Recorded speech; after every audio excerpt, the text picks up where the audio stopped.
You're watching Twill TV. I'm Jazz. I'm joined by the wonderful Lottie. How you doing, Lottie?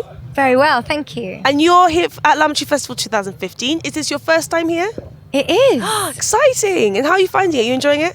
It's so lovely. It's a very nice festival, isn't it? It's very civilised. It is very civilised. It was unusual. We went to go see a gig last night and everyone was sat on chairs. It's very formal, very nice. That's what happened in my set as well. And I was first on at 11 this morning. And often at a festival, no one's actually awake at 11, but they were all there seated in their rows. Ready and prepped and ready. And how were the crowd? Were they very good? Were they foot tapping and whatnot? They were. My music's not it's quite depressing. It's not foot tapping music, but they listened and they laughed at my weird humour, so it's all good. Wonderful. That's really good. So I'd like to talk to you a little bit about your journey into music. Obviously, we're Twill TV, so we're in response to the fact that women make up 14% of PRS members. Interesting sort of platform for discussion. As a female musician, I'd like to know how you got into it. What's your sort of journey into music? For me, I don't know. I've always been interested in words and writing. My mum used to leave notepads around the house so that I could fill them with things instead of constantly following her and talking to her all the time. She's a single parent. Apparently I'd wait on the step for her to get home and just be kind of chewing her ear off. It was a good technique, actually. The good deal, yeah. It seemed to work, yeah. And then she got me a guitar, and then it kind of fell together, and I've always been in my bedroom, listening to Alanis Morissette and whoever.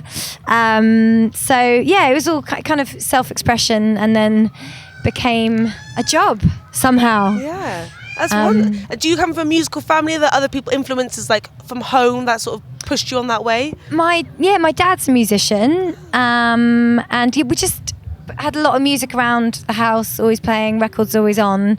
My brother's a DJ, so yeah, it seemed to be part of our family. Part of the sort of makeup of the family environment. Yeah, absolutely. And now I read as well that you have or run a record label.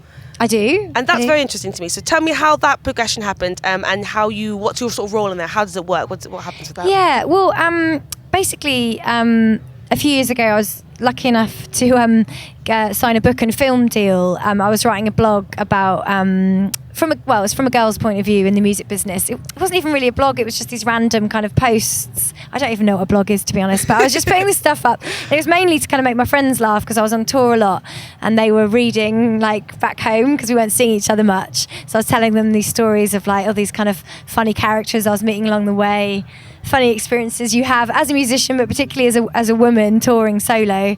And then I got offered, a few months later, after writing it, I got offered this film deal with Rocket Films, which was Elton John's film company with David Furnish. Wow. And and it was good timing because I'd been offered this deal by Warner's, which I didn't think was a great deal. So I thought, do you know what? No, I'm not going to sign that, but I'm going to take this other deal. And they just wanted my writing to make this book and film. So I used that money to fund my record company, and just so I could do it all myself and not have to run my songs by people, see if they like them. I just thought, no, I'll just put them out and do my thing. Amazing. So it's an in-house sort of venture. So do you do other work for other people as well? Do you look for musicians to go through your record label, or was it really sort of the focus on getting your music out and getting that sort of creative process complete for you? Yeah, the long game is I've got loads of friends who are female singer-songwriters, and I'd love to have them as part of the crew. I'm kind of developing a few things at the moment, but so far just the releases on it have been myself. Yeah.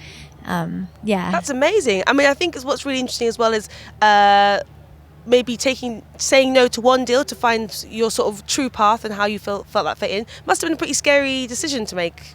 Did it come easily, or were you sure of what you needed to do? Well, I think when I was a kid, the idea of getting offered a record deal was the big. Is the big thing, the kind of the elusive London thing, because I'm from Suffolk originally, so sort of moved to London and then get offered a record deal. I thought was what I wanted, but actually I've worked in the music business, I did work experience, and I've been a tour manager in loads of different jobs, and I've seen the mechanism of it, and I just thought, actually I don't think I really want to be part of that. I would rather just sort of be have more creative control, basically. Once you sign something, as great as the money could seem, you've got to run everything by somebody, some guy in an office.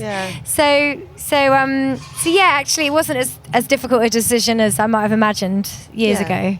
That's amazing. I think that's really inspiring to know that there's, a whole host of options for you as a musician. If you're coming up through the music room, there's lots of different scopes to be a musician, to work in the business, and that you have the choice and the power to really control what you're doing. That's fantastic. Yeah, absolutely. And you can run it like a sort of little cottage industry now, because there's a lot of things you can say about online. I won't go into too much detail. There's a lot of disadvantages to certain things, but the advantage is you can have a direct communication with music fans and get something going on your own without any help. Well, thank you so much for taking the time to talk to us at The World's Listening. It's been an absolute pleasure. Are you sticking around for the festival? Are you heading straight out? What's planned next? Unfortunately, I've got a house gig in London tonight, so I have to get the train home. But I'm going to try and I'm smelling lots of amazing curry smells. So I'm going to have to get a curry, to eat, and then I'm going to head back. Amazing. Well, thank you very much, Lottie. It's been a pleasure to speak to you. Thank you very much. Cheers.